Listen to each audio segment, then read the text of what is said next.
Bismillahirrahmanirrahim. Assalamualaikum warahmatullahi wabarakatuh.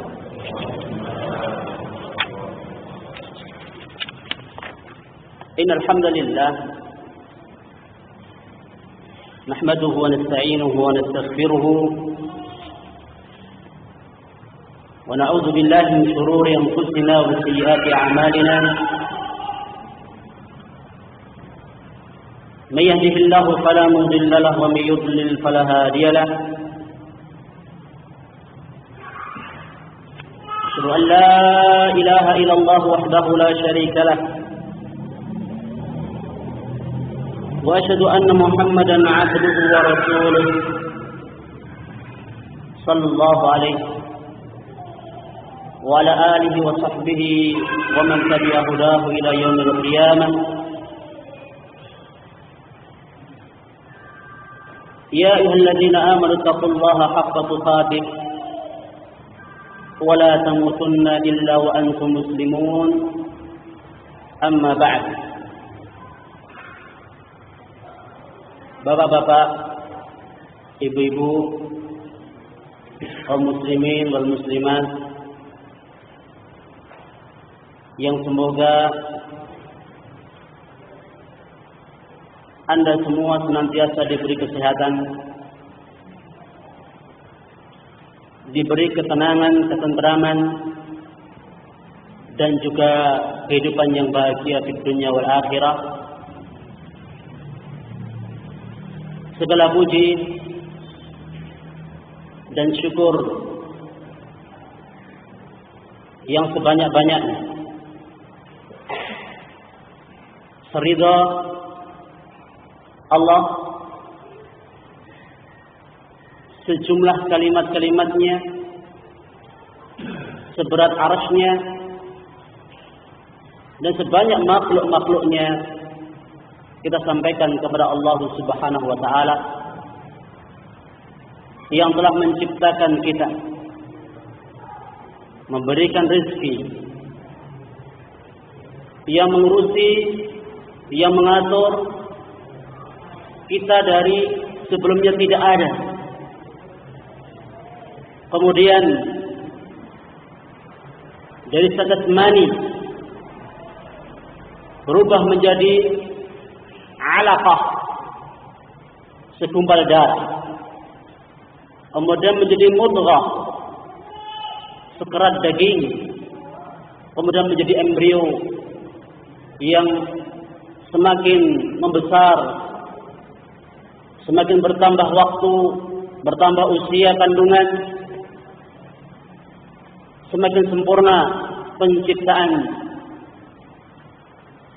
janin yang ada dalam kandungan ibu, sampai kemudian Allah Subhanahu wa Ta'ala akhrajakum min butuni ummahatikum, mengeluarkan kamu dari perut ibu-ibu kamu, la ta'lamuna syai'a, tidak mengetahui apa-apa.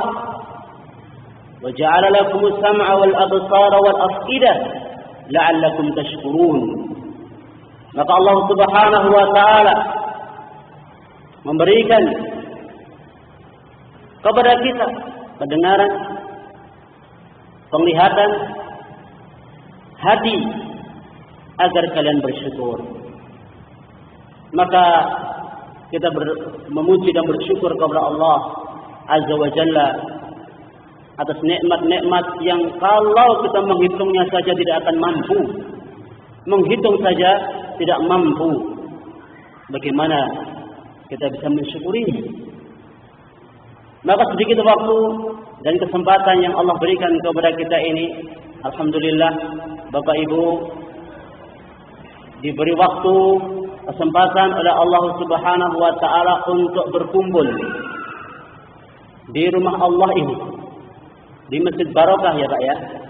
Masjid Barokah yang semoga sesuai dengan namanya, keberkahan senantiasa Allah Subhanahu wa Ta'ala curahkan kepada para penghuninya, orang-orang yang memakmurkannya, takmir-takmir masjidnya, dan siapa yang membesarkan, mengagungkan syiar Allah Subhanahu wa Ta'ala di rumahnya ini. Maka semoga termasuk dalam apa yang difirmankan oleh Allah Subhanahu wa taala, innama ya'muru masajidallahi man amana billah wal yawmil akhir. Orang-orang yang makmurkan masjid Allah itu adalah orang-orang yang iman kepada Allah dan juga hari kiamat. Maka dari itu, ya, Bapak Ibu yang dimuliakan Allah Subhanahu wa taala, kami dari Solo, Sukoharjo diberi waktu dan kesempatan untuk berbicara di ini masuk kayu ya, Kerangkit. Oh, masuk Kerangkit Kabupaten Pati. Ya, kita tidak mengira bisa bertemu dengan jamaah di sini, dengan bapak-bapak, dengan ibu-ibu yang masya Allah, apalagi di ruangan yang sebagus ini, ya, senyaman ini. Semoga ini juga menandakan nyamannya hati panjenengan semua, ya, bagusnya hati panjenengan semua, ya, seperti kayak rumah-rumah tinggal atau masjid-masjid yang ada di Arab Saudi, ya, rata-rata semuanya AC semua, sehingga ya, ini panasnya mungkin hampir seperti di Saudi ya Pak ya, akhir-akhir ini panas. Tapi alhamdulillah kita di sini nggak kepanasan. Ini juga karunia dari Allah, ya. Kita memuji dan bersyukur kepada Allah Subhanahu wa taala semua nikmat yang Allah berikan kepada kita, nikmat lahir maupun nikmat batin. Bapak Ibu yang dimuliakan Allah Subhanahu wa taala, kita juga tidak lupa menyampaikan salawat dan juga salam kepada Nabi alaihi salatu wassalam, Nabiur Rahmah, yang mana Allah Subhanahu wa taala mengatakan dalam Al-Qur'an, "Wa ma arsalnaka illa rahmatan lil alamin." Tidaklah kami mengutus engkau wahai Nabi melainkan sebagai rahmatan lil alamin, sebagai pemberi rahmat, menyebarkan kasih sayang di antara umat manusia. Maka ajaran Nabi, apa yang dibawa oleh Nabi sallallahu alaihi wasallam itu pasti akan mendatangkan perbaikan, mesti akan memberikan kebaikan di setiap zaman, di setiap tempat, dan setiap umat mana saja yang mau mengamalkannya. Karena dinul Islam yang dibawa oleh Nabi sallallahu alaihi wasallam sarihun li kulli zamanin wa makanin wa ummatin, akan senantiasa relevan, akan senantiasa sesuai pas, diterapkan di zaman Nabi sesuai, diterapkan di zaman sekarang pun juga sesuai, ya, diterapkan di negeri Eropa, ya, juga di Afrika, juga di Arab Saudi, termasuk di negeri kita ini juga sesuai. Diamalkan orang berkulit putih, berkulit hitam, berkulit sawonya matang, semuanya juga sesuai ajaran Nabi sallallahu alaihi wasallam yang penuh dengan rahmat, penuh dengan kebaikan, yang kalau kita mencermati dengan seksama tidak ada satupun jalan kebaikan melainkan telah dijelaskan oleh Nabi alaihi salatu wasallam, dan tidak ada satupun jalan keburukan yang akan menjadikan kehidupan manusia sengsara dunia dan akhirat melainkan juga telah diterangkan oleh Nabi sallallahu alaihi wasallam. Makanya Allah Subhanahu wa taala telah memberikan rekomendasi kepada Nabi alaihi salatu wasallam bahwa Islam, al-yawma akmaltu lakum dinakum wa atmamtu alaikum ni'mati wa raditu lakumul Islam dinan. Pada hari ini telah kusempurnakan untukmu agamamu. Allah telah menyatakan sempurna dinul Islam ini. Kucukupkan nikmatku atasmu dan kuridhoi Islam sebagai agama bagimu. Ya, maka apa yang pada zaman Nabi itu bukan sebagai agama, di zaman sekarang pun juga bukan sebagai agama. Sesuatu yang kalau itu sudah sempurna, kalau itu ditambah menjadi tidak sempurna, kalau dikurangi juga tidak sempurna.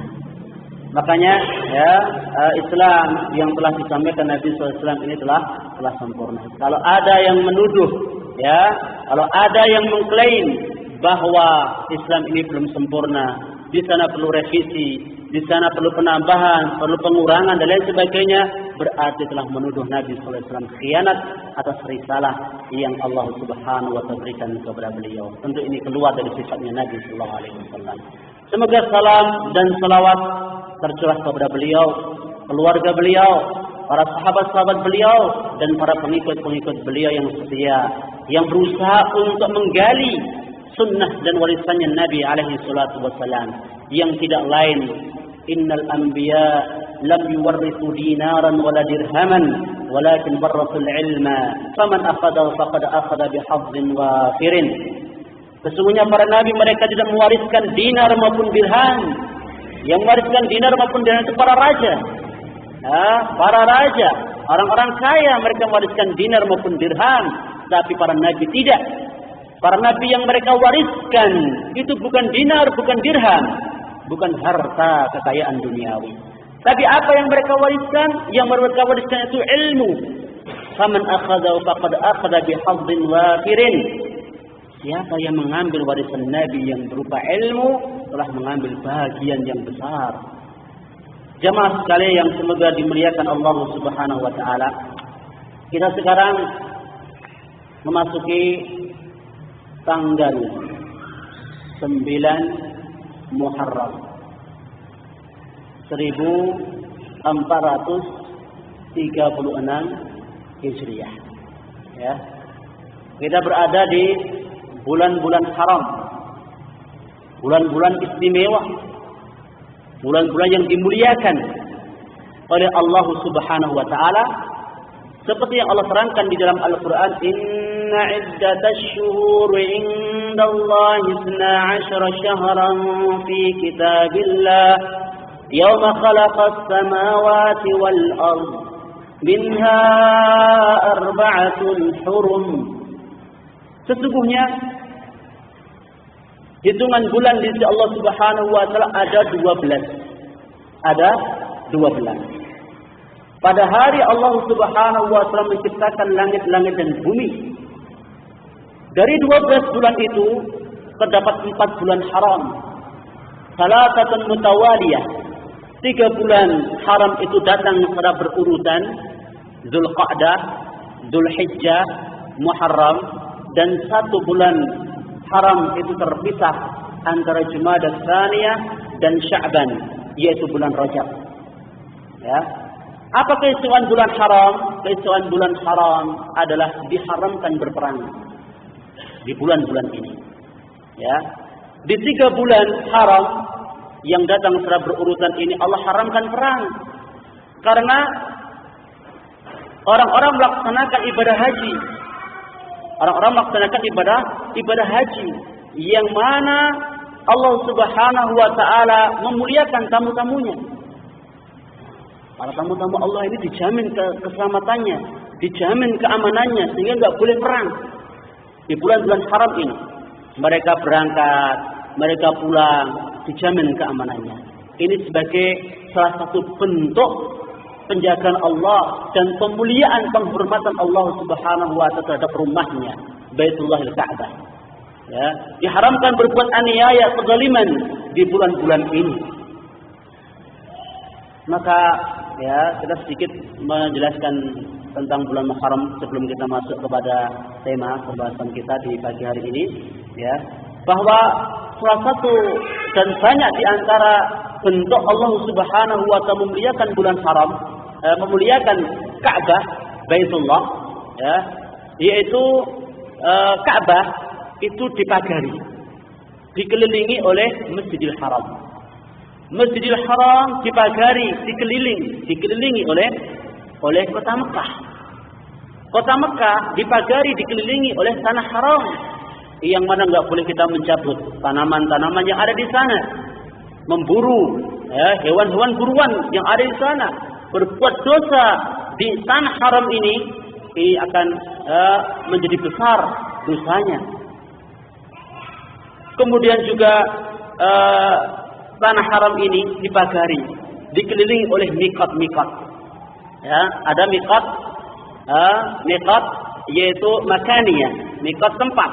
Ya, miqat tempat yang mana siapapun yang akan menuju kota Mekah untuk melaksanakan ibadah haji atau umrah, maka sebelum sampai ke tanah haram ini, ketika sampai miqat mereka harus dalam keadaan ihram.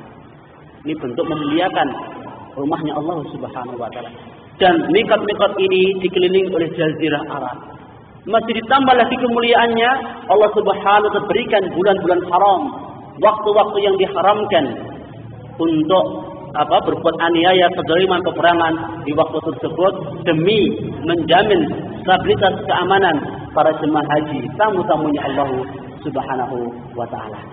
Amalan yang disyariatkan di bulan haram ini yaitu melaksanakan puasa. Puasa Asyura, ada puasa tanggal 10 Muharram, di mana keutamaannya yukaffiru sanatal madiyah, yaitu bisa menghapuskan dosa setahun yang lalu.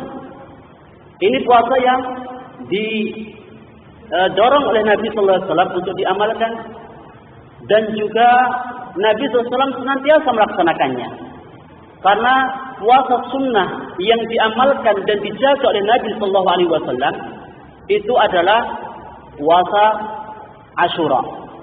Yang kedua, puasa 3 hari dalam setiap bulannya. Kemudian amalan ibadah sunnah lain, puasa sunnah lain yang diberi motivasi oleh Nabi Shallallahu Alaihi Wasallam, dan Nabi Alaihi Wasallam banyak melaksanakan puasa di bulan itu adalah bulan Sya'ban. Ya, bulan Sya'ban dari awal bulan sebelum bulan Ramadan. Sedangkan amalan ibadah puasa sunnah yang Nabi Shallallahu Alaihi Wasallam memberikan motivasi, tapi belum tahu kita nukilan dari beliau melaksanakan puasa itu, tapi beliau memberikan motivasi dorongan, yaitu puasa 6 hari di bulan Syawal. Kemudian juga puasa, memperbanyak puasa di bulan Muharram. Kemudian juga puasa pada hari Senin, dan yang lainnya. Ini sekedar muqaddimah, dan juga dahulu ketika Nabi Shallallahu Alaihi Wasallam tiba di Madinah, beliau mendapati orang-orang Yahudi mereka puasa pada hari Asyura. Kemudian Nabi tanyakan, "Ma hadzal ladzi tasumunahu?" Hari apa yang kamu puasa ini? Mereka mengatakan, "Hadza yaumun 'azim." Ini adalah hari yang sangat agung. Allah Subhanahu wa taala menyelamatkan Nabi Musa dan kaumnya dari Fir'aun.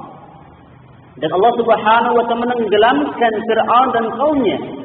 Maka sebagai wujud syukurnya Nabi Musa kepada Allah Subhanahu wa taala pada hari Asyura ini, bukan sekarang besok. Pada hari Asyura maka beliau berpuasa. Nabi sallallahu alaihi wasallam mengatakan, "Nahnu ahaqqu wa aula bi Musa minkum." Kita ini lebih berhak dan lebih pantas mengikuti Nabi Musa daripada kalian. Maka Nabi SAW memerintahkan untuk puasa Asyura tanggal 10 Muharram, dan ketika setahun sebelum wafatnya Nabi SAW, ketika diberitahu kepada Nabi bahwa orang Yahudi dan orang Nasrani mereka mengagungkan hari Asyura, maka Nabi Sallallahu Alaihi Wasallam, lain baqitu al-qabil, seandainya aku masih diberi umur pada tahun yang akan datang, niscaya aku akan puasa tanggal 9-nya pula, untuk menyelisihi amalnya orang-orang Yahudi. Sehingga syariat dari Nabi Sallallahu Alaihi Wasallam, syariat puasa itu tanggal 9 dan 10 Muharram. Itu sempurnanya. Tapi kalau mencukupkan dengan tanggal 10-nya juga tidak mengapa. Ikhwani wa akhwat fiddin yang semoga dimuliakan oleh Allah Subhanahu wa taala. Kita akan masuk pada tema pembahasan kita di kesempatan pagi hari ini, di mana panitia meminta kepada kami untuk menyampaikan tentang keutamaan belajar ilmu agama. Keutamaan belajar ilmu agama. Kalau keutamaan uang semuanya sudah paham, keutamaan dan fungsi uang sudah paham semua, toh? Sudah. Kalau kita tuh paham, semakin kita paham fungsinya uang, semakin besar tidak upaya kita untuk mencarinya. Kalau anak kecil, belum patah ngerti sama uang itu, makanya nggak terlalu semangat nyari uang, atau mungkin nggak mau nyari uang karena belum tahu faedah, kegunaan, keutamaannya uang. Bahkan kalau mungkin disodorkan kepada anak kecil uang 100.000 sama uang yang ada gambar monyetnya, itu mungkin pilih yang gambar monyetnya daripada yang 100.000. 100.000. Ya. Ini karena apa? Nggak ngerti keutamaannya uang. Tapi kalau orang itu semakin paham, oh uang itu bisa apa toh? Bisa untuk bangun rumah. Bisa untuk apa toh? Oh bisa untuk beli mobil. Bisa untuk apa? Ya, beli perabotan. Bisa untuk apa? Ya, bisa untuk beli makanan-makanan, minuman. Bisa untuk apa? Haji. Bisa untuk apa? Umroh. Bisa untuk apa?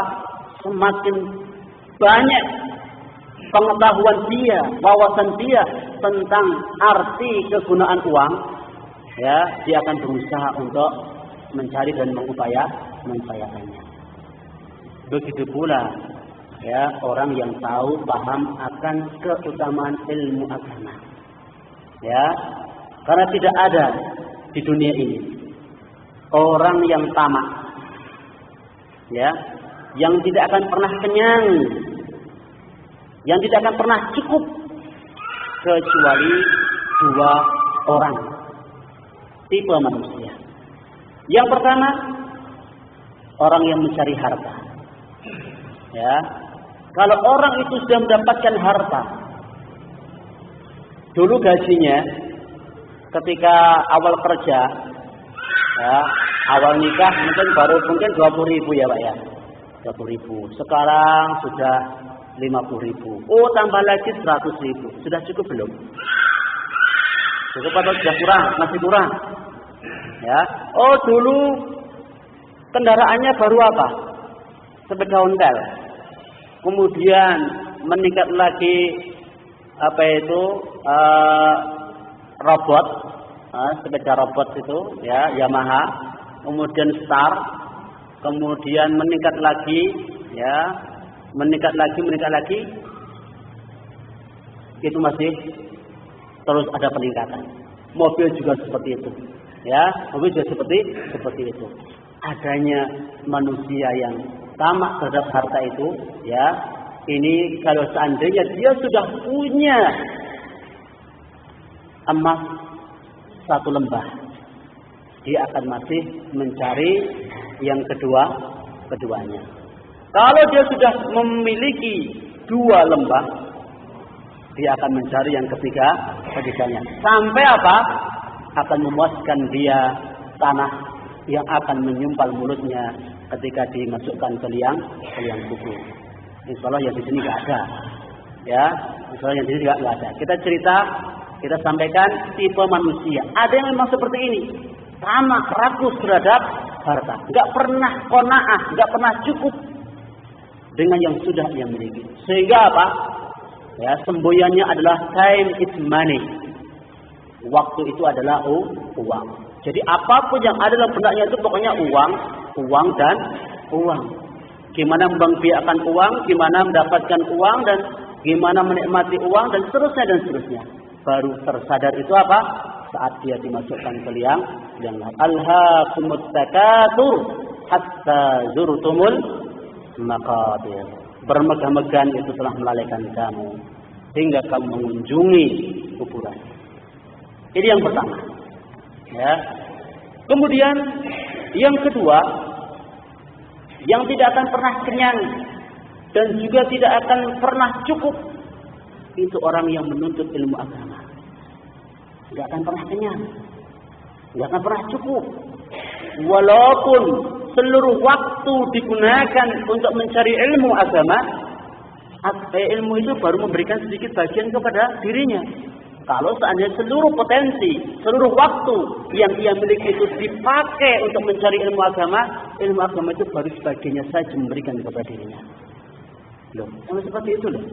Makanya Nabi Musa dengan Khidir, ketika mereka melihat, ya, burung yang mengambil air di samudera, apa perkataan Khidir kepada Nabi Musa alaihi salatu wassalam? Permisalan ilmunya mereka berdua ini dibandingkan dengan ilmunya Allah Subhanahu wa taala seperti air samudera yang bisa diambil oleh burung itu. Ya. Lautan yang luas, samudera yang banyak airnya itu itu gambaran ilmunya Allah Subhanahu wa taala. Tidak akan berkurang. Tidak akan berkurang sedikit pun. Walaupun seluruh jin dan manusia seluruhnya pintar, seluruhnya takwa, seluruhnya berilmu, tidak akan mengurangi ilmunya Allah Subhanahu wa taala. Wa ma utitum minal ilmi illa qalila. Tidaklah kamu itu diberi ilmu kecuali sedikit saja. Kecuali sedikit saja. Ya. Makanya ya kita merasakan bahwa ilmu kita sedikit, ya upaya kita untuk menuntut ilmu juga sedikit, maka orang-orang yang menuntut ilmu agama ini tidak akan pernah kenyang, tidak akan pernah puas. Makanya Imam Ahmad bin Hanbal rahimahullah taala ketika ditanya, apakah umur 80 tahun itu masih pantas menuntut ilmu? Insya Allah di sini nggak ada, betul nih Pak, nggak sini Yuswane 80 tahun ya. Seandainya ada orang yang usianya 80 tahun, masih pantaskah dia menuntut ilmu? Apa jawab beliau? Kalau dia itu masih pantas hidup, kenapa tidak? Ya, kalau masih pantas hidup, kenapa tidak? Karena apa? Menuntut ilmu itu sampai ajal, kematian menjemput diri kita. Ketika Imam Ahmad bin Hanbal atau ulama yang lain ditanya, sampai kapan Anda itu menuntut ilmu? Ya, sampai kapan? Ya, sampai ke liang lahat, sampai kepada kematian, baru akan berhenti. Kalau sudah mati, sudah berhenti. Selagi masih hidup, masih terus menggali ilmu, dan menggali ilmu. Lalu, Bapak Ibu sekalian yang semoga dimuliakan Allah Subhanahu wa taala, kita lihat dua gambaran person ini, orang-orang ini. Yang satu orang yang tamak dengan harta, dan yang satu orang yang tamak terhadap ilmu. Manakah dari dua gambaran manusia ini yang dipuji oleh manusia yang lainnya? Tentunya orang yang tamak terhadap ilmu agama. Ini yang terpuji. Ini yang terpuji. Sesuai dengan firman Allah Subhanahu wa taala, yarfa'illahu allazina amanu minkum wallazina utul ilma darajat. Allah Subhanahu wa taala akan mengangkat derajat orang-orang yang beriman di antara kamu dan orang-orang yang diberi ilmu beberapa derajat. Iman saja belum cukup. Ya, masih ditambah dengan ilmu, Allah akan angkat derajat kita. Allah akan angkat derajat kita dengan ilmu ini. Makanya kalau jenengan perso punya hewan piaraan enggak? Ya. Kalau burung, misalnya burung ya. Burung itu yang satu pinter, ya, yang satu bodoh. Mahal mana, Pak? Ya, apalagi keahlian burung tersebut macam-macam. Dia bisa ngomong, dia bisa nirukan, ya, dia bisa banyak keahlian yang dia miliki. Semakin mahal enggak nilainya? Semakin mahal. Ya. Demikian pula kuda. Semakin terlatih, semakin pintar kuda itu, semakin mahal enggak nilainya? Dan semakin diminati oleh orang tidak? Iya. Begitu pula anjing. Anjing yang terlatih dengan anjing yang tidak terlatih, nilainya juga tidak sama. Ayam yang pintar sama ayam yang bodoh juga tidak sama nilainya. Hewan saja Bapak Ibu sekalian yang dimuliakan Allah Subhanahu wa taala, ini kalau beda, ya, beda kepintarannya, beda ilmunya, beda keterlatihannya saja, ini sudah beda harganya, beda kualitasnya. Apalagi manusia. Apalagi manusia. Maka Allah Subhanahu wa taala memang ya, Maha benar Allah dalam firman-Nya. Allah angkat derajat orang-orang yang beriman dan orang-orang yang diberi ilmu itu beberapa derajat. Tergantung berapa derajatnya nanti Allah angkat mereka, tergantung ilmu yang mereka miliki. Ya. Semakin dia berilmu, semakin dia menguasai syariat Allah Subhanahu wa taala, semakin tinggi kemuliaan yang dia akan peroleh. Kita contohkan Abu Hurairah radhiyallahu taala an. Siapapun di antara kita pasti mengenal beliau, sering mendengar beliau radhiyallahu taala an.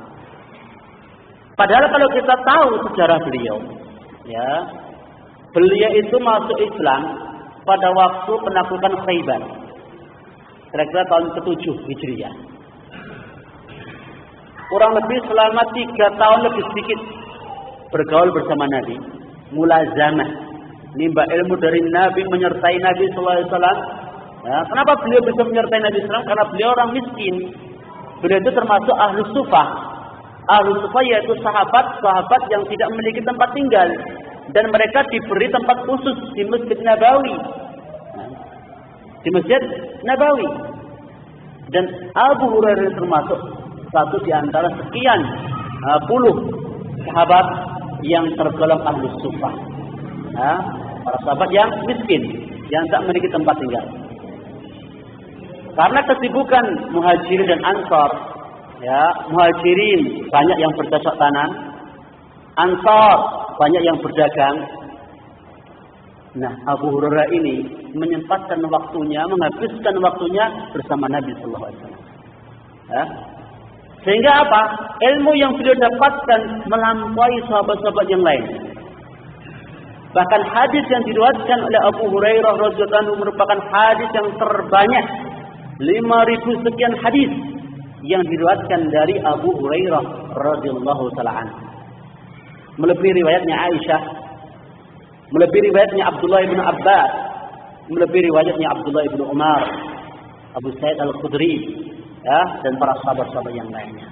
Padahal kalau dilihat masuk Islamnya itu berapa waktu lama? Enggak terlalu lama, 3 tahun lebih masuk Islam.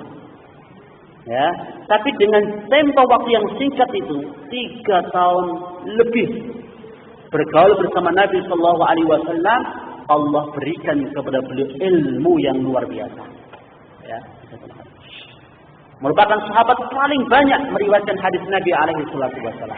Sehingga tidaklah Anda baca kitab-kitab hadis, ya, dari Nabi sallallahu alaihi wasallam, melainkan di sana an Abi Hurairah radhiyallahu anhu qala Rasulullah sallallahu alaihi wasallam.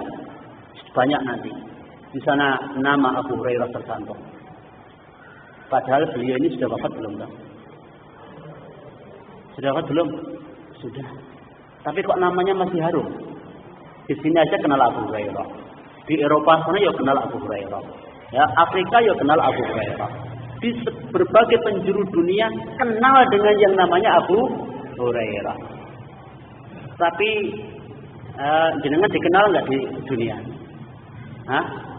Ya, kalau mau jadi orang terkenal, mau jadi orang yang harum namanya itu, ya harus punya kelebihan. Ya, harus punya kelebihan. Kelebihannya Abu Hurairah ini apa? Ilmu. Walaupun beliau sudah terkubur ribuan tahun beliau sudah terkubur, 14 abad silam kurang lebih. Tapi nama beliau harum. Ya, harum, dan setiap disebut nama beliau didoakan radhiyallahu an, semoga Allah meridhoinya. Kalau yang mengucapkan miliaran kaum muslimin, setiap disebut nama beliau, semoga Allah meridhoinya, semoga Allah meridhoinya. Kira-kira makbul enggak doanya ini? Kalau jenengan disebut namanya, didoakan itu, masya Allah. Jenengan misalnya baru didoakan baik oleh anak cucunya aja sudah senangnya, bukan main, Pak. Ya, atau anak soleh yang mendoakan orang tuanya. Punya satu anak soleh aja mendoakan orang tua, sendiri sudah bangga, sudah senang ya.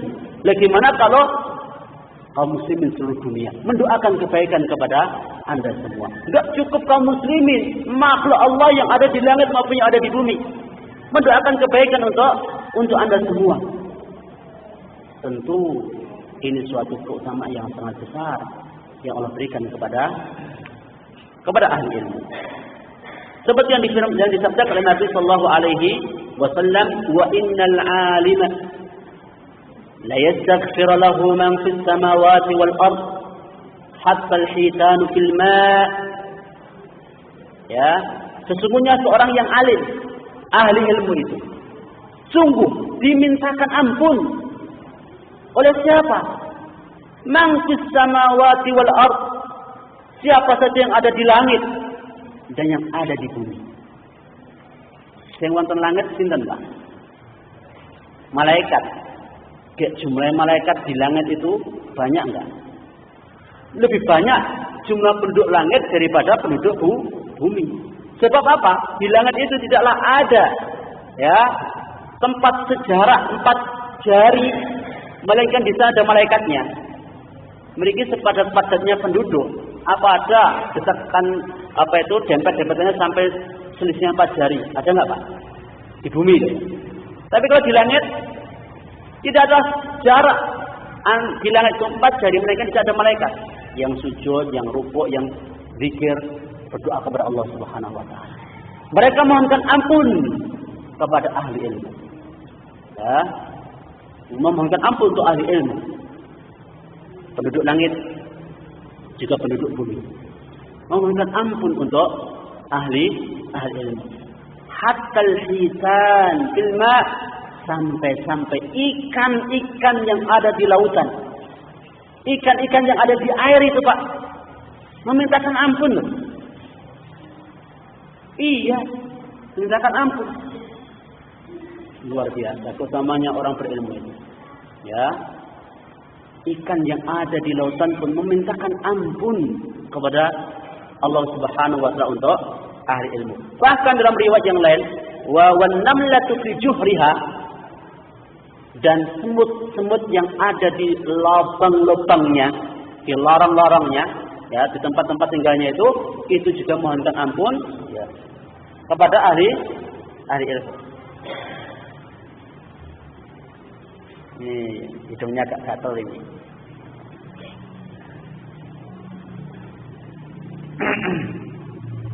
Mohonkan ampun untuk ahli ilmu. Ya. Masya Allah. Padahal ketika kita mendengarkan hadis Nabi Sallallahu Alaihi Wasallam, "Idza mata al-insanu inqata 'amaluhu illa min salatin." Bila manusia mati, ya, putuslah amalnya kecuali dari 3 hal. Salah satunya apa? Awwaladin salihin yad'u lahu. Anak soleh yang mendoakan dirinya. Kita sudah senang dengan janji Nabi SAW ini. Tentu kita akan lebih bahagia, beribu-ribu bahagia apabila kita ini termasuk dalam golongannya ahli ilmu. Ya, ahli ilmu agama. Didoakan oleh penduduk langit, didoakan oleh para penduduk bumi, didoakan oleh makhluk-makhluk Allah yang ada di lautan, yang ada di air, ataupun yang ada di dalam tanah. Mereka mohonkan ampun. Mengapa demikian Bapak Ibu sekalian, a'azinallahu wa iyyakum?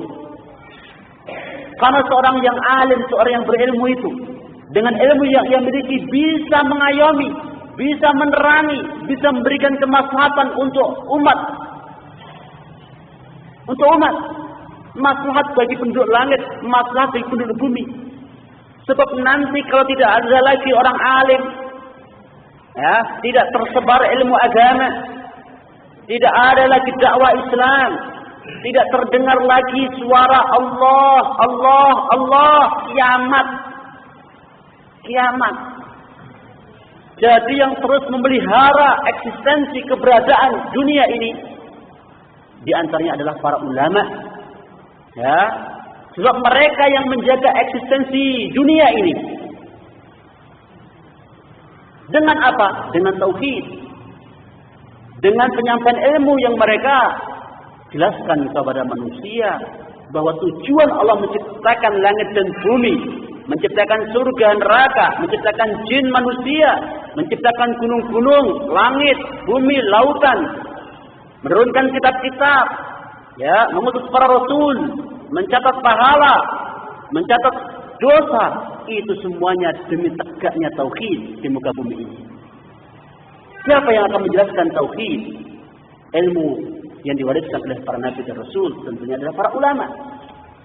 Nah, siapa yang bisa menjelaskan itu kalau bukan para ulama? Karena sudah menjadi nas dari Nabi Sallallahu Alaihi Wasallam, "Innal anbiya lam yuwarrisu dinaran wala dirhaman, walakin warrasul ilmu." Para nabi mereka tidak mewariskan dinar maupun dirham, namun yang mereka wariskan ilmu. Siapa yang mengambil ilmu warisan Nabi? Tentunya para ulama.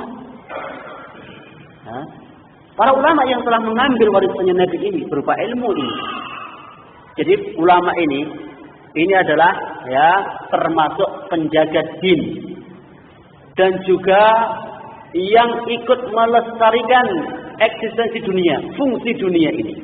Ya, karena dari dakwah yang disampaikan para ulama, mereka menjelaskan, menyampaikan kepada umat manusia haknya Allah, berikan haknya Allah. Haknya makhluk, berikan kepada makhluk. Haknya Rasul, haknya orang tua, haknya anak, haknya istri, haknya kerabat, haknya tetangga, haknya sama kaum muslimin, haknya pemimpin, pemerintah, haknya orang-orang kafir, ya, haknya makhluk-makhluk Allah Subhanahu wa taala yang ada ini. Seluruhnya dijelaskan oleh mereka. Sehingga mereka ya melaksanakan firman Allah, innallaha ya'murukum bil adli wal ihsan. Sesungguhnya Allah merintahkan kamu dengan keadilan dan perbuatan ihsan. Adil menempatkan sesuatu pada tempatnya. Jadi kalau di dunia ini ya, tidak terjadi tindak kezaliman, tidak aniaya, baik itu kepada Allah, baik itu kepada sama makhluk, aman dunia ini. Akan Allah turunkan barokah baik dari langit dan juga dari bumi. Ya. Walau anna ahlal qura amanu wattaqaw la fatahna 'alaihim barakatin minas sama'i wal ard. Seandainya para penduduk negeri mereka beriman dan bertakwa kepada Allah Subhanahu wa taala, niscaya kami bukakan pintu-pintu barokah dari langit dan juga dari bumi.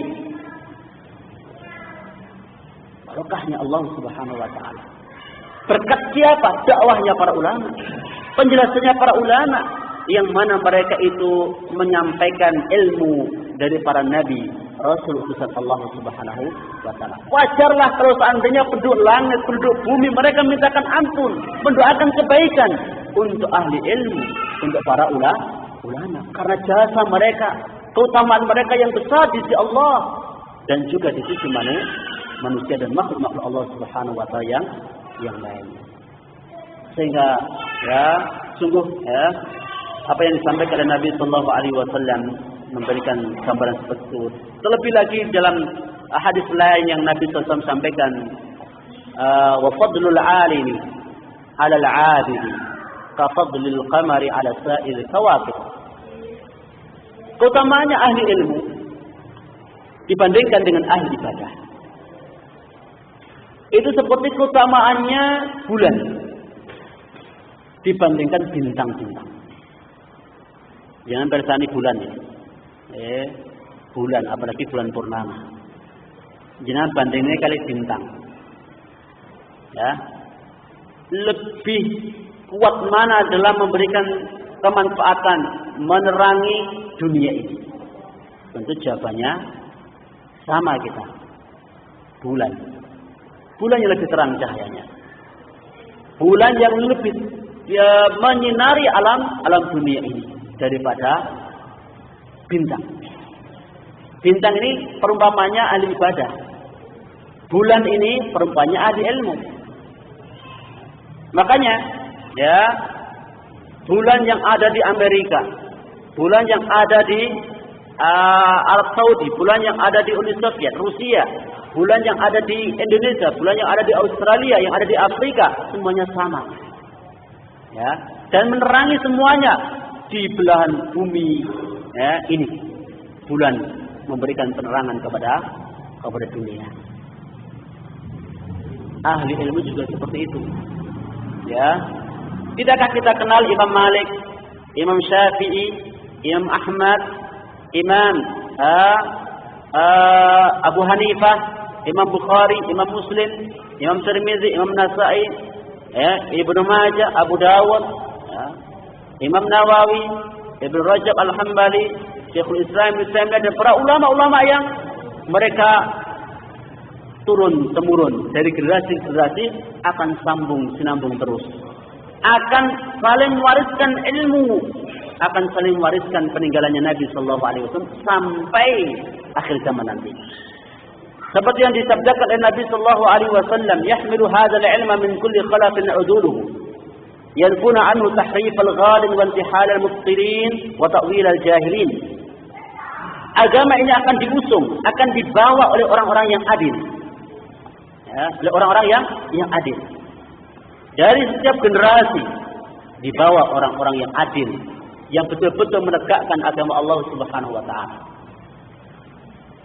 Apa peran mereka? Apa fungsi mereka? Yanfuna anhu tahrifal ghalim. Mereka akan meluruskan penyimpangannya orang-orang yang melampaui batas. Ya, diluruskan. Oh ini salah ini, berlebihan ini. Ya, oh ini mengurang-urangi ini, diluruskan. Mereka ibarat penjaga bagi agama ini. Jadi agama ini akan dijaga oleh mereka. Mereka lah yang akan menjadi penerusnya para nabi dan rasul, menjaga agama Allah Subhanahu wa taala. Setiap perbuatan melampaui batas, wantihalal mubtilin, kedustaannya ahli kebatilan disingkap oleh mereka, dijelaskan kedustaannya mereka. Wa ta'wilal jahilin, dan takwil pemahaman keliru yang dipahami orang-orang jahil, orang-orang bodoh juga diluruskan oleh mereka. Mereka tegak di atas ilmu. Ya, mereka paling ngerti akan agama Allah Subhanahu wa taala, paling ngerti tentang Al-Qur'an, paling ngerti tentang As-Sunnah, dan paling menyayangi umat manusia. Itu akan ada setiap generasinya. Ya, dan itulah tugas dan fungsi mereka. Yang mana kalau mereka tiada, Bapak Ibu sekalian, sudah musibah bagi umat ini. Ya, sebagaimana yang disampaikan oleh Nabi sallallahu alaihi wasallam, "Innallaha la yaqbidul ilma intiza'an yantazi'uhu minal ibad, walakin yaqbidul ilma biqabdil ulama." Allah Subhanahu wa taala tidak mencabut ilmu itu serta-merta, langsung. Mane pinter jadi ra pinter. Mane apal ratusan ribu hadis jadi enggak hafal. Enggak seperti itu. Caranya Allah mencabut ilmu agama. Enggak seperti itu. Tapi kata Nabi sallallahu alaihi wasallam, yaqbidul ilma biqabdil ulama. Allah mencabut ilmu itu dengan mewafatkan ulama. Jadi kalau ada ulama wafat itu musibah bagi umat Islam. Musibah. Ya, musibah besar bagi umat Islam dengan wafatnya ulama. Mengapa? Kok musibah besar? Sampai zaman sekarang ini, adakah orang yang ilmunya semisal Imam Bukhari? Ketika Imam Bukhari wafat, sampai sekarang, adakah generasi selanjutnya itu yang bisa ilmunya sekaliber ilmunya Imam Bukhari? Ada enggak? Sulit toh. Satu kabupaten Pati ini loh ya, mbok ya fokus mendidik generasi muda untuk bisa seperti Imam Bukhari atau Syekhul Islam Ibnu Taimiyah, ataulah ulama kita yang baru-baru saja ini, ya, abad-abad 2000 ini, abad 20 ini, yang baru meninggal dunia, ya, Syekh bin Baz, Syekh Albani, Syekh Muhammad bin Shalih Al-Utsaimin, ya, ulama-ulama besar dunia, untuk bisa seperti mereka. Nah, coba satu kabupaten Pati ini, tolong kumpulkan para remajanya, generasi mudanya, cetak yang seperti itu. Butuh berapa tahun, Pak? 100 tahun? Kelamaan enggak? Untuk bisa seperti mereka? Enggak bisa. Walaupun puluhan tahun, mungkin ratusan tahun, belum tentu kita akan bisa mencetak seperti mereka. Belum tentu. Karena apa? Kalau mereka itu wafat, padahal mereka itu ilmunya apa? Yang ada dalam otak mereka, yang ada dalam dada mereka, itu nggak bisa diikuti oleh generasi sudahnya. Makanya ketika Ibnu Hajar Al-Asqalani di Mesir, beliau adalah pensyarah Sahih Bukhari. Pensyarah Sahih Bukhari. Jadi Sahih Bukhari itu beliau syarah, beliau jelaskan. Membutuhkan waktu kurang lebih 25 tahun beliau mensyarah Sahih Bukhari. Yang kemudian ketika setelah selesai beliau mensyarah Sahih Bukhari, yang diberi judul dengan Fathul Bari, syarah Sahih Bukhari, ya, diadakan walimah yang besar oleh negara ketika itu. Untuk sebagai wujud syukur atas nikmat yang Allah berikan berupa penyelesaian penggarapan proyek besar syarah Sahih Bukhari, butuh waktu 25 tahun. Masya Allah. Makanya Fathul Bari merupakan kitab rujukan kaum muslimin di mana-mana. Ya, syarah tidak ada lagi fathu, tidak ada lagi kemenangan setelah ditulisnya Fathul Bari, karena sudah luar biasa ilmu yang tercantum dalam Fathul Bari. Sampai ada ulama yang mengatakan di Mesir nggak ada lagi ibu-ibu yang bisa melahirkan anak sekaliber Ibnu Hajar Al-Asqalani. Ya, kalau ibu-ibu sini bisa nggak, Bu? Jenengan melahirkan generasi seperti Ibnu Hajar Al-Asqalani? Masya Allah, sulit. Sampai dengan seperti itu, tidak ada lagi ibu-ibu yang bisa melahirkan anak sekaliber Ibnu Hajar Al-Asqalani di Mesir. Ya, makanya wafatnya ulama itu suatu musibah yang besar yang menimpa umat ini. Ya, sebab tadi ya, dengan wafatnya mereka pun juga ya, bersama maklumat ilmu yang ada dalam dada mereka itu juga ikut terkubur. Ya, ikut terkubur. Kalau mereka kecuali kalau mereka meninggalkan warisan berupa karya-karya ilmiah dan lain sebagainya, akan terus dinikmati oleh manusia, akan dibaca, dikenang dan juga diamalkan oleh manusia di sepanjang zaman, di setiap tempat dan siapa saja umat yang membacanya. Kemudian setelah wafat ulama ini, ya, apa yang terjadi? Wa idza lam yubqi 'aliman, kalau tidak ada lagi ulama, ittakhadha an-nasu ru'usan juhala. Manusia itu akan menunjuk, akan memilih pemimpin itu dari kalangan orang-orang yang jahil, orang-orang yang bodoh. Jadikan pemimpin. Yang pintar-pintar itu sudah nggak ada, yang alim sudah nggak ada, orang bodoh yang diangkat. Ya, karena nggak ada yang lain. Saya masih terngiang waktu saya di Maluku, ya, di daerah Halmahera, di daerah Trans Jawa, wilayah Subaim. Di sana banyak para trans dari Madura, ya, dari Cilacap, ya, dan banyak orang di sana, para daerah trans. Ketika itu kita dialog sama atau ngobrol-ngobrol sama imam di sana. Imam beliau sudah sepuh dari Madura. Dari Madura. Waktu bincang-bincang di rumah beliau, ya, menyampaikan kepada saya. Nah, Lim, ketika itu nama saya Salim di sana. Ya, nama saya Salim. Di sini ini, ya, saya ini ibarat kalau tak ada rotan, akar pun jadi. Ya, nggak ada rotan, akar pun jadi. Ibaratnya apa? Yus seandainya iki. Sing didadekne imam, sing dikedepankan, ya seperti ini. Ya, seperti ini, adanya ini. Beliau merasa bahwa, ya, beliau dituakan di sana, jadikan imam, ya, ditokohkan, ya, itu kalau melihat ilmunya itu masih sedikit, masih sedikit, sehingga sampai mengatakan seperti itu. Ya. Dan kita maklumi Bapak Ibu sekalian, terutama di daerah luar Jawa, sangat minim para dai, sangat minim ustaz, ya, sangat minim sekali. Alhamdulillah kita hidup di Jawa. Makanya setelah saya kembali ke Jawa, saya merasakan nikmat luar biasa. Ya, nikmat luar biasanya apa? Hidup di bawah naungan sunnah. Banyak para ulama, banyak para ustaz, banyak para alim yang kita bisa menimba ilmu kepada mereka. Tapi kalau di luar Jawa, sulit. Ya, mungkin jenengan di sana mungkin jadi orang pintar di sana nanti. Ya, itu kenyataannya. Jadi kalau seperti itu kenyataannya, manusia mengambil pemimpin dari kalangan orang-orang yang bodoh. Lalu ketika mereka ditanya, mereka menjawab dengan tanpa ilmu. Lalu mereka sesat dan juga menyesatkan orang lain. Bapak Ibu yang semoga dimuliakan oleh Allah Subhanahu wa taala. Ya.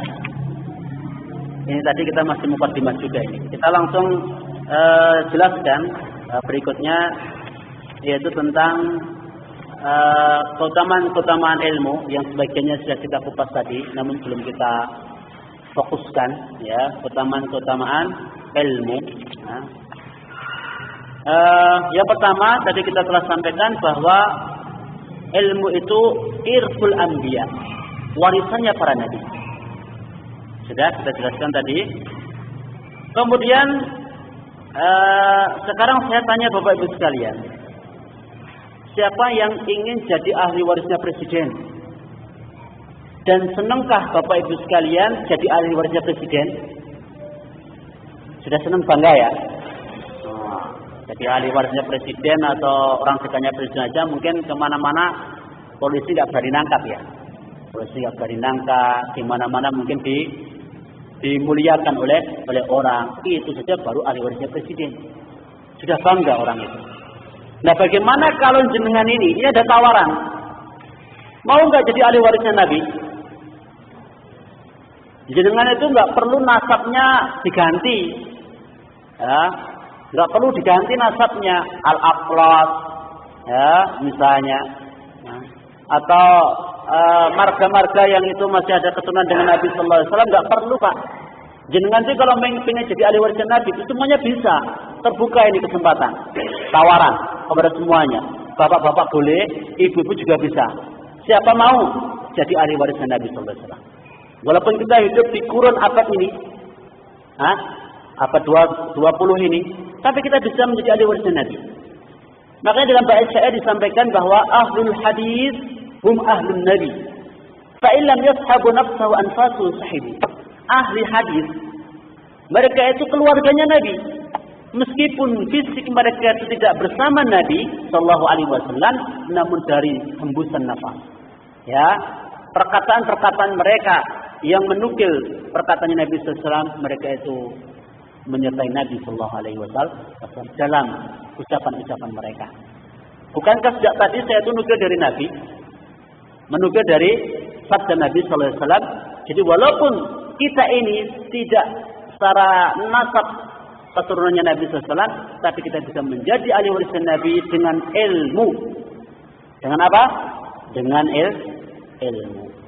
Nah, karena sebagaimana tadi kita sampaikan, para nabi tidak mewariskan dinar maupun dirham, yang mereka wariskan ilmu. Siapa yang mengambilnya telah mengambil bagian yang banyak sekali.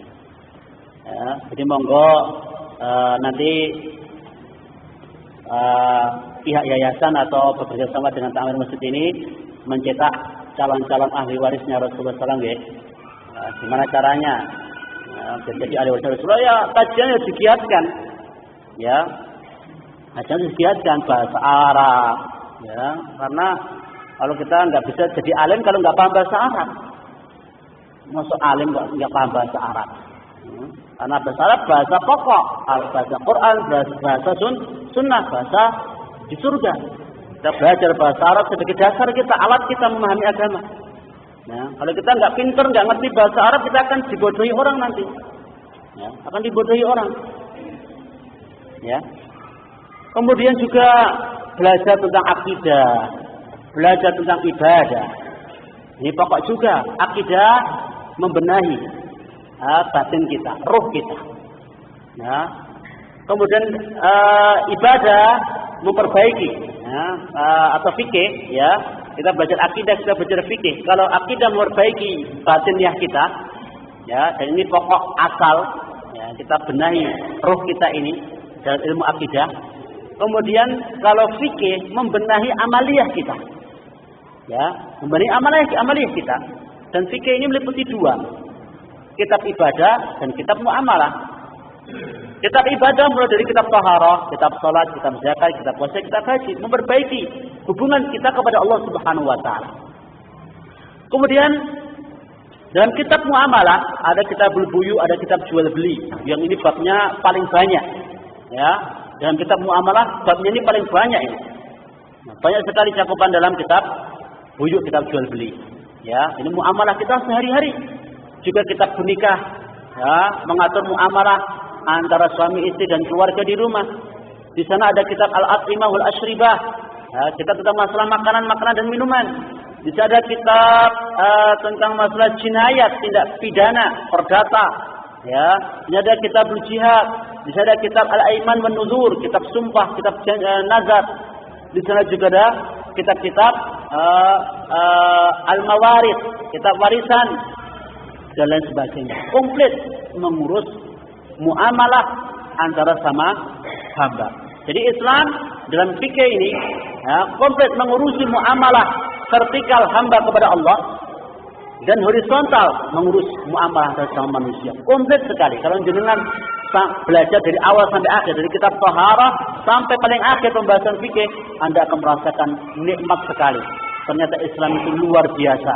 Ajarannya demikian detail, demikian komplit membahas seluruh lini-lini kehidupan kita. Seluruh sendi-sendi kehidupan kita dibahas komplit dalam Al-Quran. Sampai-sampai tidak ada burung pun yang mengepakkan sayapnya di udara, dijelaskan ilmunya oleh Nabi SAW. Sampai-sampai dalam tata cara buang hajat itu pun dijelaskan ilmunya oleh Nabi SAW. Apalagi masih yang lebih besar daripada itu. Inilah keindahan Islam dan keutamaan dinul Islam. Kemudian juga belajar masalah-masalah yang lainnya, ya. Jadi yang pokok, selain itu akan kita bekali bahasa Arab, akidah, fikih. Ini sudah bekal yang sudah cukup untuk kita mau menjadi ahli waris Nabi Sallallahu Alaihi Wasallam. Adapun kita belajar tentang hadis, ya juga bagus. Tambah hadis, tambah usul-usulnya, usul fikih, usul hadis, ya. Kemudian tambah dengan cabang-cabang ilmu yang lainnya, tentu lebih sempurna.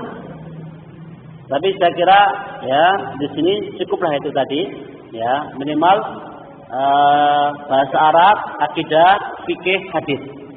Itu insya Allah sudah memadai, sudah cukup menjadi bekal kita untuk menjadi ahli warisnya Rasulullah Sallallahu Alaihi Wasallam. Sampai jam berapa ini Pak? Hah? Maksudnya ada soal jawab nggak? Jam berapa? Biar saya mengukur. Jam 11. Jam 11 saya jawab. Ya. Kemudian yang kedua, annahu yabqa wal malu yafna. Ilmu itu kekal, sedangkan harta itu sirna. Kita contohkan tadi siapa? Abu Hurairah radhiyallahu taala an min fuqara'is sahabah, termasuk kalangan sahabat yang fakir. Hatta innahu yasqutu minal ju' fal mughma. Sampai beliau itu jatuh. Saking lapar, menahan lapar itu sampai jatuh. Seperti orang yang orang yang kena penyakit ayan. Ya, geleper itu ya. Geleper. Ya. Kemudian wa as'alukum billah. Saya bertanya kepada Anda karena Allah Subhanahu wa taala. Hal yajri li Abi Hurairah zikrun bainan nasi fi asrina am la? Ya. Apakah nama Abu Hurairah itu selalu dikenang, disebut-sebut di antara manusia di zaman kita sekarang ataukah tidak? Jawabannya, na'am. Betul. Bahkan nama beliau banyak disebutkan oleh manusia. Dan itu fayaqulu li Abi Hurairah ajrun min intifa'i bi ahadithi. Itu akan menjadi pahala mengalir untuk Abu Hurairah. Dengan memanfaatkan hadis-hadis yang diriwayatkan oleh Abu Hurairah radhiyallahu ta'ala. Setiap kita meriwayatkan hadis dari Abu Hurairah akan mendapatkan ilmu, pahalanya. Ya, setiap kita nukil ilmu dari beliau akan mendapatkan pahalanya. Masya Allah. Bukankah istilahnya MLM ya, multi level marketing itu sudah nggak berlaku itu. Karena apa? Sudah nggak bisa dihitung ini kebaikan dan pahala yang diperoleh Abu Hurairah dan juga para ulama-ulama ya selain beliau. Al-ilmu yabqa. Jadi ilmu itu kekal. Meskipun ribuan tahun beliau telah meninggal dunia, tapi pahala terus mengalir ya kepada beliau. Wal malu yafna. Sedangkan harta itu musnah, sirna. Ya, harta itu musnah, sirna. Coba. Yaqulu Ibnu Adam mengatakan mali, hartaku. Fahal min malika illa ma akalta fa afnaita? Bukankah hartamu itu, hakikat hartamu yang kau miliki itu sebenarnya yang telah engkau makan? Ini dimakna apa, Pak? Jadi ini apa, Pak? Ini ada sapi anda. Jadi kan itu toh. Kemudian wa albasta yang engkau kenakan, entah itu rumah, entah itu mobil, entah itu kendaraan, entah itu perabotan dan sebagainya, kalau dipakai apa akhirnya? Usang. Ya tak? Usang. Atau yang engkau sedekahkan dan pahalanya tersimpan. Atau kalau tidak itu semua, maka akan menjadi warisan bagi ahli waris, ahli waris Anda yang Anda tidak mengetahui apakah dipakai untuk kebaikan ataukah dipakai untuk keburukan. Yang bermanfaat sebenarnya yang mana? Yang tersimpan tadi, yang pahalanya akan tetap mengalir meskipun kita telah meninggal dunia. Nah, kalau memang hartanya seperti itu. Dan kita boleh ghibtah, iri, hasad kepada orang seperti ini, diberi harta oleh Allah Subhanahu wa taala, ia infakkan di jalan Allah Subhanahu wa taala. Ya, orang yang diberi ilmu, dia sampaikan ilmu siang dan malam kepada umat manusia. Kita boleh iri kepada orang tipe orang seperti ini. Diberi harta, ia gunakan hartanya untuk berjuang di jalan Allah, dan diberi ilmu, ia gunakan untuk menyampaikan dakwah di jalan Allah Subhanahu wa taala. Bapak Ibu sekalian, a'azanillahu wa iyyakum. Selanjutnya, keutamaan ilmu yang lainnya, may yuridillahu bihi khairan yufaqihu fiddin. Barang siapa Allah menghendaki kebaikan padanya, Allah fahamkan dia dalam urusan agama. Man di sini umum, siapa saja yang menghendaki kebaikan di sini khairan ini nakirah, umum. Kebaikan dunia, kebaikan akhirat, kebaikan cepat ataupun kebaikan lambat, kebaikan yang kita ketahui maupun yang tidak kita ketahui, yang besar maupun yang kecil, ya, pokoknya dia kebaikan. Ya. Siapa yang Allah menghendaki kebaikan padanya, Allah fahamkan dia dalam urusan agama. Allah fahamkan dalam urusan agama. Karena ilmu yang terpuji, ilmu yang mana Allah memuji ahlinya, termasuk ilmu yang dibawa oleh para nabi itu adalah ilmu din, ilmu agama. Berikutnya, faedah yang lainnya,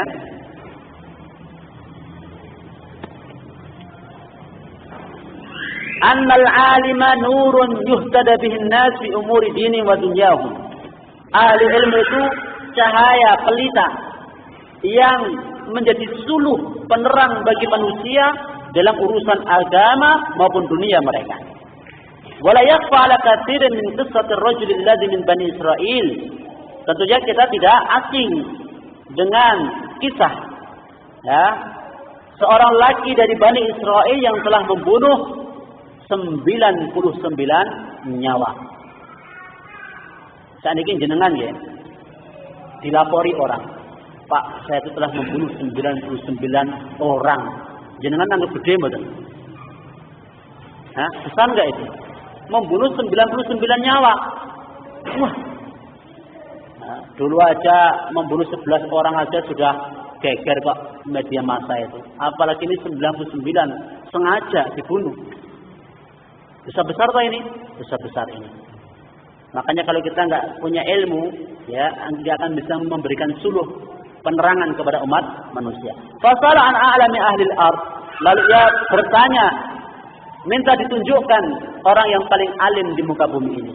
Fadalla ala rajulin abid. Ya, lalu ditunjukkanlah kepadanya seorang ahli ibadah. Fasa'alahu hallahu min taubah.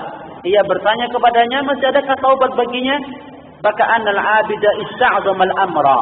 Ahli ibadah itu karena memang sedikit ilmunya, sedikit wawasannya, sedikit bekalnya, dia memandang dosa yang dilakukan oleh itu sangat besar. Dia katakan tidak ada. Enggak ada pintu taubat bagi kamu. Faqatalahu. Maka ia pun membunuh ahli ibadah itu. Fa'atamma bihil mi'ah, genap 100 nyawa yang ia bunuh. Tsumma zaba ila alimin fas'alahu fa'akhbarahu. Lalu ia mendatangi ahli ilmu, ia menanyainya, menceritakan berita dirinya, apakah masih taubat? Ya, dia jawab annahu la syai'a yahulu bainahu wa bainat taubah. Bahwa tidak ada suatu penghalang yang menghalangi antara dirinya dengan taubat. Tsumma dallahu ala baladin ahlu salihuna. Kemudian ia tunjukkan negeri yang mana penduduknya mereka adalah orang-orang saleh. Liyukhrija ilaiha, supaya ia keluar menuju kepadanya. Fakharaja, ia pun keluar. Fa'atahul mautu fi asna'it tariq, lalu di tengah perjalanan ia meninggal dunia, lalu dibawa oleh malaikat rahmat. Oleh malaikat rahmat. Ini Bapak Ibu sekalian. Ya, orang yang berilmu sama orang yang tidak berilmu. Ya, orang yang berilmu ini selamat, enggak dibunuh dengan ilmu yang dia miliki. Tapi orang yang tidak punya ilmu dibunuh karena kebodohannya. Nah, makanya ahli ilmu itu pelita, penerang yang menerangi umat manusia, menerangkan ya mana yang benar, mana yang salah, mana baik, mana buruk, mana yang diperintahkan, mana yang dilarang, dan mereka adalah penyambung lidah para nabi dan rasul, ya, pembawa amanah agama yang mana mereka ini adalah para syuhada, ya, para saksi yang Allah sertakan menyaksikan kalimat tauhid la ilaha illallah bersama Allah, para malaikatnya. Wallahu ta'ala a'lam bishawab. Ini yang bisa kita sampaikan mungkin pada kesempatan pagi menjelang siang ini. Yang jelas, siapa yang menempuh perjalanan dalam rangka menuntut ilmu, Allah mudahkan bagi dia jalan menuju surga. Setiap kita menuntut ilmu, setiap itu pula terang bagi kita, mudah bagi kita, semakin ada gambaran bagi kita jalan menuju ke surga. Ada yang ingin ditanyakan sebelum kita akhiri? Silakan. Ya, Pak.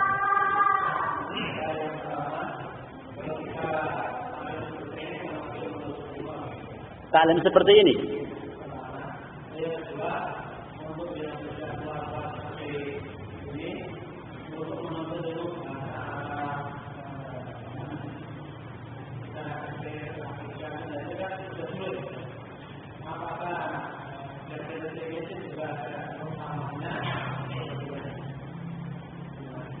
Ya.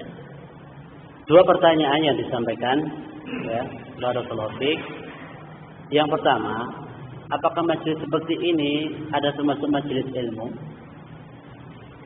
Ya tentu saja. Maksud majelis seperti ini apa ini majelis pasar toh, Pak? Enggak toh? Apa ini majelis sendagura toh, Pak? Tidak toh? Ini majelis ilmu. Karena apa? Al-ilmu itu qala Allah wa qala Rasul wa qala sahabat. Ilmu itu apa yang dikatakan Allah, apa yang dikatakan Rasul, apa yang dikatakan para sahabat. Itu ilmu. Jadi selagi kita dalam hadis Nabi sallallahu alaihi wasallam, "Wa majtama'a qaumun fi baitin min buyutillah yatluna kitaballah wa yatadarasunahu bainahum illa nazalat alaihim as-sakinah wa ghashiyatuhum ar-rahmah wa hafathumul malaika wa dzakarahullahu fi man indah."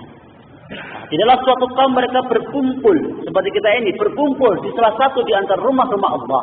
Apa yang mereka lakukan? Yatluna kitaballah. Mereka itu membaca kitabullah. Wa yatadarasunahu bainahum. Mereka pelajari isinya. Apa janjinya Rasulullah? Illa nazalat alaihim sakinah, ketenangan meliputi mereka.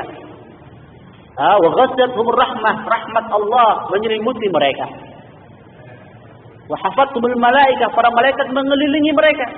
Wa dzakarahumullahu fi man indah, Allah menyebut nama-nama mereka di sisi makhluknya, di sisi para malaikat Allah Subhanahu wa taala. Ya. Jadi majelis seperti ini, majelis yang adalah majelis yang menjelaskan halal haram, majelis yang menjelaskan ilmu dari Nabi sallallahu alaihi wasallam. Ini jelas majelis ilmu yang akan mendapatkan janji dari Rasulullah sallallahu alaihi wasallam dari beberapa riwayat hadis yang telah kita sampaikan tadi. Jadi kita nggak perlu ragu. Ini adalah majelis ilmu yang mana ya dalam banyak hadis dijanjikan oleh Allah Subhanahu wa taala keberkahan, kebaikan dunia, kebaikan akhirat, dan dimudahkan jalan menuju ke surga. Ya, ini jawaban untuk pertanyaan yang pertama. Kemudian jawaban untuk pertanyaan yang kedua, ya, apakah usia-usia seperti jenengan ini ya, bapak ibu-ibu ini, ya, ini kalau belajar bahasa Arab, belajar akidah, belajar fikih itu kok berat. Lalu yang nggak berat belajar apa, toh Pak? Saya tanya, kalau itu dianggap berat, sekarang yang nggak berat itu belajar apa? Ya, apa kira-kira jawabannya?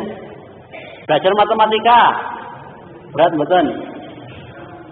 Nah, belajar bahasa Inggris, belajar fisika, nah, belajar yang namanya belajar itu Pak, itu yang mesti berat.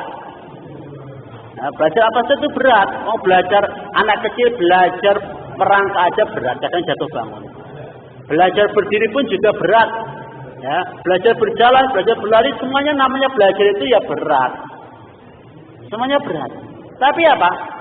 Kalau diiringi dengan keikhlasan niat, ya, sama berdoa mohon pertolongan kepada Allah. Para nabi pun mereka itu berdoa ditambah ilmu. Rabbi zidni ilma.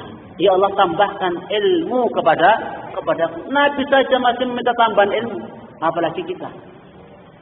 Ya, cuman pertanyaannya Allah sebutkan dalam Al-Quran di akhir surat Qaf, walaqad yassarna al-Qur'ana lidzikri. Sungguh kami telah mudahkan Al-Quran untuk diambil peringatan. Yang bicara siapa ini, Pak? Allah Subhanahu wa taala. Sungguh kami telah mudahkan Al-Quran untuk diambil jadikan peringatan. Wong Al-Quran dan Sunnah itu pedoman hidup kita, undang-undang kita, jalan hidup kita, peraturan untuk kita. Masa kita nggak paham? Nggak mungkin itu. Masa itu sulit bagi kita? Nggak mungkin itu. Allah telah menyatakan mudah. Nah, terus kok nganggapnya kita sulit itu gimana? Mana yang error? Hah? Yang error yang mana ini? Lanjutan ayatnya. Fahal mim mudzakir. Adakah orang yang mau mengambil pelajaran? Adakah orang yang mau mengambil peringatan? Pertanyaan itu mau kok enggak? Gitu loh. Mau belajar kok enggak? Orang itu kalau mau belajar ya mestinya pintar, Bapak. Hah? Mestinya pintar. Paling tidak kalau enggak pintar ya iso. Paling tidak kalau ora iso ya ngerti. Paling enggak kalau orang ngerti ya paham. Gitu loh. Gitu. Pertanyaannya cuma mau atau enggak gitu loh. Ada teman kita di Semarang, ya, di Mahat Imam Ahmad bin Hanbal, Ustaz Abu Izzi, beliau dalam program yang beliau kelola, diantaranya itu apa? Ada kajian diniyah. Kajian diniyah sepekan 2 kali. Para bapak-bapak, para remaja-remaja, pokoknya orang-orang yang nggak ada kesempatan belajar di waktu pagi siangnya, diberi kesempatan waktu belajar sore hari. Ya, belajar bahasa Arab. Ya, beliau umur berapa ya? Sekitar 70-an tahun. Orang ini semangat belajar. Ya, dibimbing, dituntun, selagi dia itu istiqomah, dia sabar, bisa baca kitab. Bisa baca kitab. Gundul kayak gini nih, bisa baca kitab. Yang penting kita itu ada semangat, ya, ada niat yang ikhlas, ada kesungguhan, ada biaya, ya, bergaul dengan ustaz, waktunya lama, atau pesannya Imam Syafi'i, ya. Akhilan tanalal ilma illa bisittah, sa'umbika ambayannya bitafsirin. Saudaraku, Anda tidak akan bisa mendapatkan ilmu kecuali dengan 6 hal. Aku akan beritahukan rinciannya kepada Anda.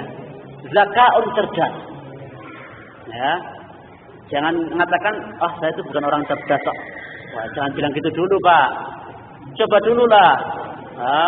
Saya sejak dulu itu pokoknya hafalan itu paling sulit bagi saya. Saya, Pak, di rumah ada takmir masjid juga. Sudah sepuh. Ya, sudah sepuh. Dia itu bilangnya gini, saya itu pokoknya kalau hafalan itu paling nggak bisa. Hafalnya paling carry pokoknya. Dia ngaku, ya, kalau belajar itu pokoknya nggak bisa hafalan, dia malas gitu. Makanya dia akhirnya apa? Setelah beberapa waktu lamanya Allah beri semangat kepada bapak ini untuk dia minta privat bahasa Arab ya di rumahnya sama pegawainya ya, ada 2 orang dan juga kadang sama anaknya sama saudaranya ya. Ini baru dapat 1 pelajaran dari pelajaran bahasa Arab ya, dia sudah merasakan kok sudah banyak yang ilmu yang dia dapatkan ya. Orang itu kalau kata Imam Bukhari obatnya lupa itu cuma ngulang-ngulang kok, obatnya lupa cuma itu gampang ya. Kalau jenengan itu lupa atau pelupa sering mengulang-ulang itu obatnya. Makanya kita punya metode dalam mengajar diulang-ulang sampai nggak terasa dia pun juga paham dan menguasai. Ya, jadi intinya itu apa? Usaha dari orang tadi cerdas, kemudian sungguh-sungguh, kemudian loba sama terhadap ilmu. Nggak pernah cukup. Kita sudah ngatamkan apa itu 1 juz, tambah lagi. Ya, 2 juz, tambah lagi seterusnya. Kita sudah menghafalkan sekian puluh hadis, tambah lagi. Kita sudah menguasai bidang ini, tambah lagi. Intinya nggak pernah cukup.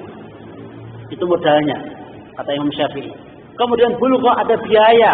Kita perlu buku, kita perlu kitab, kita perlu kamus, kita perlu banyak peralatan yang kita butuhkan. Kemudian juga suhbatu ustaz, berguru sama ustaz. Nggak bisa kita otodidak. Ilmu agama harus digurukan. Sebab kalau kita otodidak itu salahnya lebih banyak daripada benarnya. Ya, kemudian tulul zaman, waktunya lama sampai akhir hayat. Jenengan bayangkan Pak, jenengan belajar di sekolah umum 25 tahun, S1 misalnya. Coba kalau jenengan pakai itu, belajar itu di mahad di pesantren 25 tahun, nah jenengan sudah jadi nomor 1 mungkin. Waktu seperti itu. Kalau istiqomah. Sampai S1 Libya atau S1 Madinah, itu Masya Allah. Sudah hebat jenengan itu. Ya. Jadi kita belum apa-apa sudah merasa mampu atau tidak ya. Jadi coba dulu. Ya. Oh Allah sudah menjamin mudah kok kita mengatakan berat. Berat itu karena apa? Enggak mau nyoba dan enggak mau usaha, enggak mau belajar. Itu akar permasalahannya. Makanya Allah mengatakan fahal min mudzakir, siapa yang mau mengambil pelajaran, yang mana kalau dia mau mengambil pelajaran dia akan bisa dan diberi pelajaran oleh Allah Subhanahu wa taala. Jadi nggak bisa bahasa Arab, saya yakin. Ya, bisa. Jangan menganggap saya nggak bisa. Nah, ini tipu daya setan loh ya. Wah, saya nggak bisa. Kau nyoba orang ngomong raisa. Itu loh. Coba dulu. Oh, kok sulit kok berat, ya tahan, sabar terus lama-lama. Ya, makanya ada buku bahasa Arab yang namanya itu Al-Ankabut. Al-Ankabut itu kan artinya laba-laba. Jadi ilmu yang dibangun dalam pembelajaran bahasa itu seperti membangun sarang laba-laba. Kecil, dikit kan. Ya, menurut orang lain kan itu lemah toh. Tapi bagi si laba-laba manfaat besar enggak itu? Tapi bagi si laba-laba manfaat besar. Dia bisa memproteksi diri dengan itunya. Dia juga bisa mencari makan dengan itunya, sarangnya itu. Pokoknya itu sudah bermanfaat bagi si laba. Walaupun bagi yang lain itu itu lemah. Mungkin orang memandang itu lemah, tapi bagi si laba sudah cukup memberi kemanfaatan bagi dirinya. Makanya ya pokoknya sesuai dengan kemampuan kita. Mikirnya itu jangan belajar seminggu, 2 minggu, sebulan, 2 bulan, langsung pengen seperti Syekhul Islam Ibnu Taimiyah ya, terlalu terburu-buru. Ya, harus sabar, karena ini tahapan-tahapan yang harus dilalui. Saya sendiri pun juga mengalami seperti itu. Saya belajar, para ulama rata-rata ya, semuanya itu susah belajar itu. Dalam arti susah itu apa? Tantangan, cobaannya itu berat. Semakin berat tantangan dan cobaan, semakin besar hasilnya. Ya, sampai ada yang kencing darah berkali-kali. Sampai Imam Nawawi kalau jenengan tahu, Imam Nawawi itu makan sekali sehari. Ya, makan sekali sehari itu di akhir Isya. Yang paling akhir. Nah, kemudian minumnya sekali. menjelang sahur. Apa itu di waktu sahur. Tapi belajarnya apa? Dalam sehari 12 mata pelajaran. Imam Nawawi. Jadi kalau jenengan orang-orang hebat itu jangan dikira istilahnya itu pemberian cuma-cuma dari Allah Subhanahu wa taala tanpa pengorbanan, tanpa usaha. Enggak mungkin itu. Orang besar itu usahanya juga besar. Seperti Imam Nawawi ini. Ya, usianya 45 tahun meninggal dunia, belum menikah, tapi masya Allah ilmunya beliau luar biasa, karya beliau luar biasa, banyak sekali. Bahkan salah satu kitab karya beliau Al-Majmu' ini merupakan kitab induk mazhab Syafi'iyah, luar biasa ilmu yang beliau memiliki karena apa? Sangat sungguh-sungguh dalam menuntut ilmu agama. Ya, gitu ya Pak ya. Wallahu taala alam bisawab. Masih ada yang lain? Ya, monggo. Yang mana dulu ini? Waalaikumsalam warahmatullahi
bisa memberikan budaya pada ilmu itu dengan cara menyikapi ilmu seperti apa.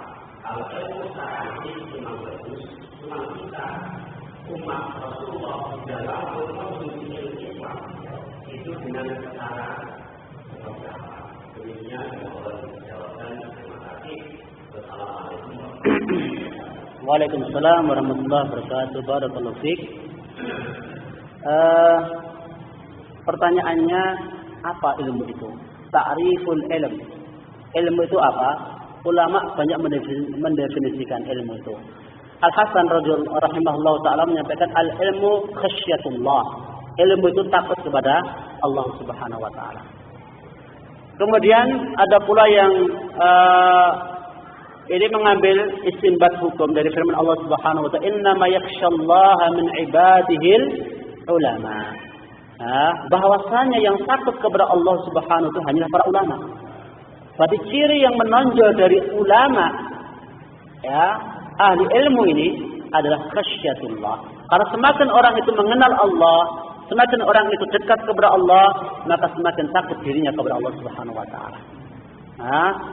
Kemudian ilmu yang dimaksud ini yang bisa mendekatkan kita kepada khasyatullah ini tentunya adalah ilmu din, ilmu syar'i, ilmu ma anzalallahu ala rasulih minal bayyinati wal huda. Yaitu ilmu yang Allah turunkan kepada Rasulnya berupa penjelasan dan juga petunjuk. Ini ilmu yang terpuji. Ilmu yang terpuji. Mungkin yang dipertanyakan ini, kok ya ada orang dikatakan ahli ilmu, tapi kok ya perilakunya, sikapnya dan lain sebagainya tidak mencerminkan sebagai ahli ilmu, gitu Pak ya. Ya. Yang seperti ini yang salah bukan ilmunya. Yang salah itu orangnya. Apakah orangnya itu ikhlas dalam menuntut ilmu, ataukah dirinya itu ingin sesuatu dalam mencari ilmu, apakah ingin kedudukan, ataukah ingin balasan duniawi, ataukah ingin apa? Itu akan terlihat, ya. Sebab nanti pada yaumil qiyamah itu ada 3 kelompok manusia akan menjadi bahan bakar api neraka pertama kali. Pertama, orang yang berjihad di jalan Allah sampai mati syahid. Ya, kemudian ketika ditanya Allah Subhanahu wa taala, ya, dia ngakunya itu berjihad karena Allah. Tapi Allah dustakan, kamu berjihad supaya dikatakan pahlawan. Orang-orang pun sudah menggelarimu dengan itu, lalu diperintahkan masuk ke dalam neraka. Orang yang kedua yang mempelajari Al-Quran, yang membaca Al-Quran dan mengajarkan Al-Quran, ketika ditanya dia beramal karena Allah Subhanahu Wa Taala. Tapi Allah dustakan. Kamu beramal membaca Al-Quran supaya dikatakan qari, ya, mengajarkan ilmu supaya dikatakan alim, lalu dimasukkan masukkan ke dalam neraka.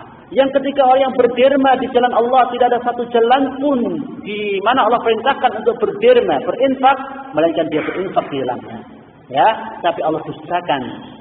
Dia berinfak sudah dikatakan dermawan, dan orang-orang itu sudah menamai menggelari dengan seperti itu. Mereka semua dimasukkan ke dalam neraka karena salah niatnya. Ya, maka dari itu, ya, ilmu yang dimaksud yang akan memberikan kebaikan dan juga yang akan menuntun kita ke arah kebaikan yang bermanfaat bagi kita adalah ilmu din. Ya, adapun ilmu dunia maka tergantung. Nah, kalau ilmu dunia tersebut, ya, innal ilma alladhi wa mahallu sana' wa al-ilmu syar'i. Ilmu yang itu terpuji adalah ilmu syar'i. Yang itu sesuai dengan, yaitu adalah berupa pemahaman kepada Al-Quran dan juga As-Sunnah. Wa ma'adza dzalika, selain itu, fa imma ay yakuna wasilatan ila khairin aw wasilatan ila syarrin. Itu tergantung, dipakai wasilah kepada yang baik, maka menjadi baik hukumnya. Ilmu kedokteran, ilmu perindustrian, ilmu apa saja, kalau dipakai untuk hal yang baik, hukumnya itu baik. Atau dipakai perantara untuk hal yang buruk, itu menjadi buruk. Tergantung dipakai untuk apa ilmu selain ilmu din itu. Ya, jadi hukumnya tergantung dipakai ke wasilah mana ilmu itu digunakan. Kemudian pertanyaan yang kedua tadi, supaya apa tadi, Pak? Yang kedua,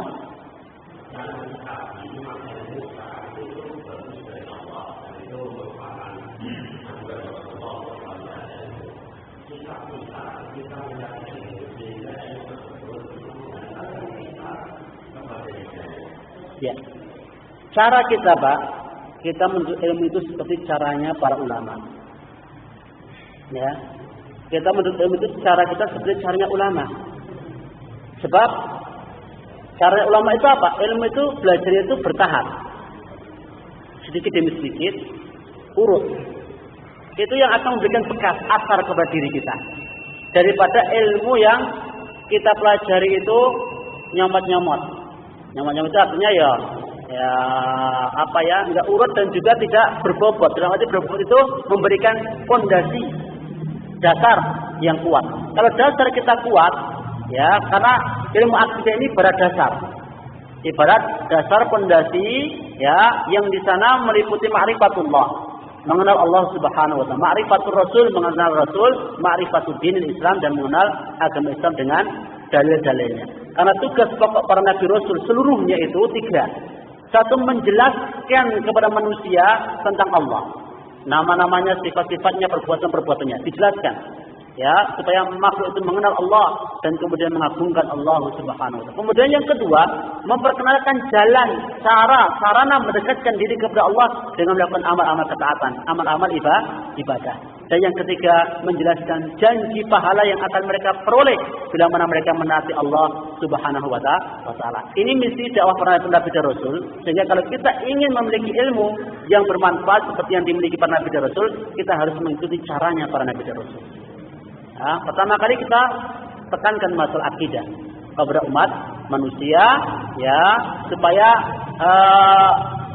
kalau kita ini ingin bangun bangunan, Pak, ya, kalau yang kita ingin bangun tingkat 100 itu, maka pondasinya kita harus format sedemikian rupa supaya kuat nanti dibangun 100 tingkatan.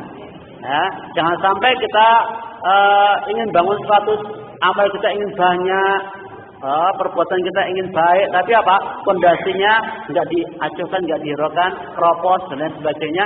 Ini tidak bijaksana dalam beramal. Maka dari itu, ya, kuatkan pondasi kita, akidah kita, iman kita, tauhid kita.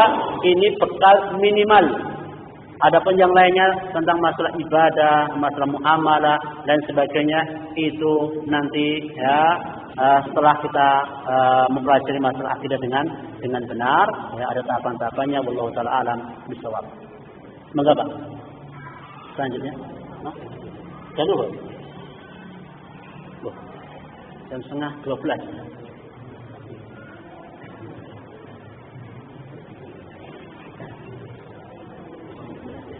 Mau diazan. Oh ya.